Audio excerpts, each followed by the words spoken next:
তাহলে আমাদের এই যে শান্তভাবে আমরা অবস্থান করছি সবাই পাশাপাশি, এটা কার জন্য সম্ভব হয়েছে? বাতাসের জন্য। বাতাসে কতগুলো মৌল বললাম, একাধিক গ্যাসের মিশ্রণ, তার মধ্যে মূল কিন্তু আমরা যেটাই শ্বাস নিই তার হচ্ছে শ্বাস নিতে কাজে লাগে, তার নাম অক্সিজেন। কথা বলছো কেন? তোমরা কথা বললে বলবো না। আর আমরা যে জল খাই এটাতে জানো তো দুটো মৌল আছে, এই সংকেত হচ্ছে H2O, এতে আছে হাইড্রোজেন এবং অক্সিজেন। এগুলোকে আমাদের জানতে হবে, বুঝতে হবে।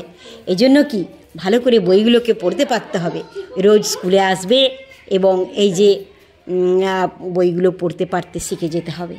হ্যাঁ, ছোটোতেই একদম পিপি সময়ই অক্ষর পরিচয় হয়ে যেতে হবে, 1-এর মধ্যে সব পড়তে পেরে যেতে হবে।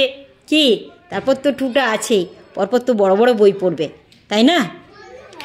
আর এই যে তোমার যে চুড়িগুলো, এগুলো কিসের? রূপো। রূপোর ভালো নাম কি জানো? সিলভার। ল্যাটিন নাম আছে আবার, তার নাম আর্জেন্টাম। হ্যাঁ, আর সোনার যে কানের পরি, সোনাটাও কিন্তু একটু ধাতু, তার ইংরেজি নাম হচ্ছে গোল্ড, আর ল্যাটিন নাম হচ্ছে অরাম, তার সংকেত AU। বিজ্ঞানের ভাষায় তাকে AU বলা হয়।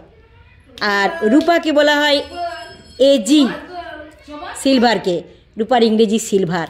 আবার তামার আংটি পরে অনেকে, তামার ইংরেজি কি? কোপার।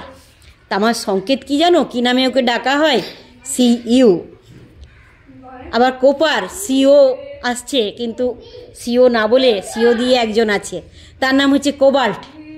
এই জন্য কোপারকে আর CO বলা হয়নি, বলা হয়েছে CU, তার ল্যাটিন নাম কিউপ্রাম। এর থেকে তোমাদের কি বুঝতে খুব অসুবিধা হচ্ছে? কিছু অসুবিধা হয়নি, তোমাদের শুধু পড়ে যেতে হবে বইগুলো, কেমন? অনেক ভালো থেকো তোমরা। আমি এবার প্রাথমিকে যাই।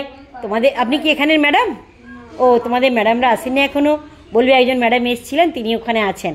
যদি ম্যাডাম দেখা করতে চান আমি আবার আসবো তোমাদের কাছে, কেমন?